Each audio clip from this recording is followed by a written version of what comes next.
Thank you very much. It's great to have the Prime Minister of Malaysia and his very distinguished delegation with us today. We're talking about trade, very large trade deals. We're working on one deal where between $10 and $20 billion worth of Boeing jets are going to be purchased. General Electric engines will be purchased, and many other things. Also, Malaysia is a massive investor in the United States in the form of stocks and bonds in the stock exchange, and they have to be very happy because we're hitting new highs on almost a weekly basis. And so we're very proud of our stock market, what's happened since I became president. So I congratulate you on those investments. But I just want to say it's an honor to have you here. It's an honor to have your delegation with us. I believe you'll be at the United Nations next week, and a lot of folks are going to be at the United Nations next week. It should be an exciting week, and we look very much forward to that. But I want to thank you very much for all of the investment you've made in the United States. Also, the Prime Minister has a major role in not allowing ISIS, or as you say, Daesh, and others to exist. And he's been very, very strong on terrorism in Malaysia and a great supporter from that standpoint. So that's a very important thing to the United States. Does not do business with North Korea any longer, and we find that to be very important. We had a vote yesterday on sanctions. We think it's just another very small step, not a big deal. Rex and I were just discussing, not big, I don't know if it has any impact, but certainly it was nice to get a 15-0 vote, but those sanctions are nothing compared to what ultimately will have to happen.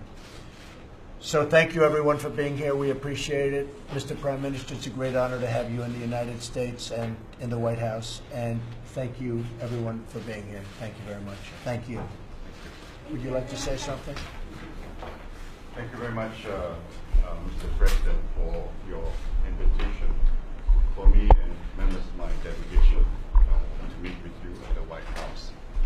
I want to say that we come here with a strong value proposition to put on the table.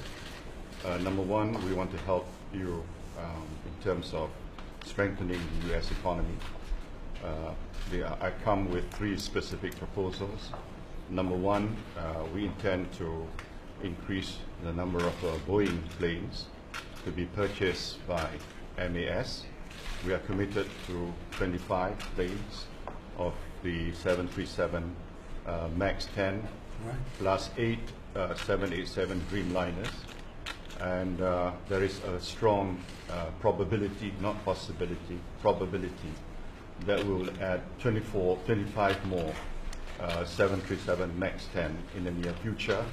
So within 5 years, the deal will be worth beyond $10 billion. That's one. We will also try to persuade AirAsia to purchase GE engines. Great. Secondly, we have Employee Provident Fund, which is a major pension fund in Malaysia. They've got quite a big sum of capital to be exported.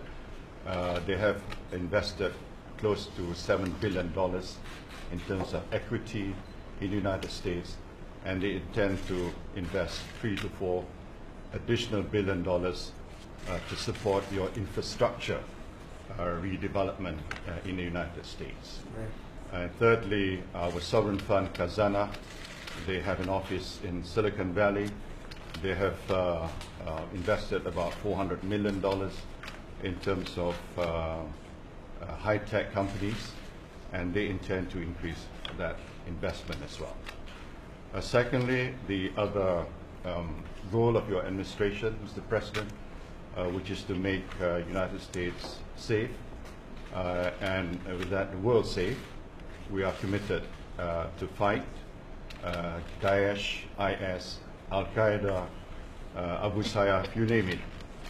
They are the enemy of the United States. They are also the enemy of Malaysia.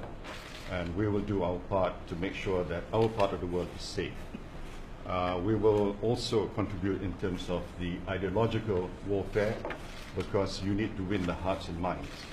And the key to it is to support moderate and progressive Muslim regimes and governments around the world, because that is the true face of Islam, that is the authentic face of Islam. The more you align with progressive and moderate regimes, the better it would be in terms of winning the hearts and minds of the Muslim world. So, Mr. President, thank you once again. United States has always been our partner for a long, long time, and this year is our 60th anniversary of our relationship, and I hope that today's meeting will make it even stronger in the years to come. Thank you very much, Mr. President. Appreciate it. Thank you very much. Thank you, everybody. Thank you. Thank you.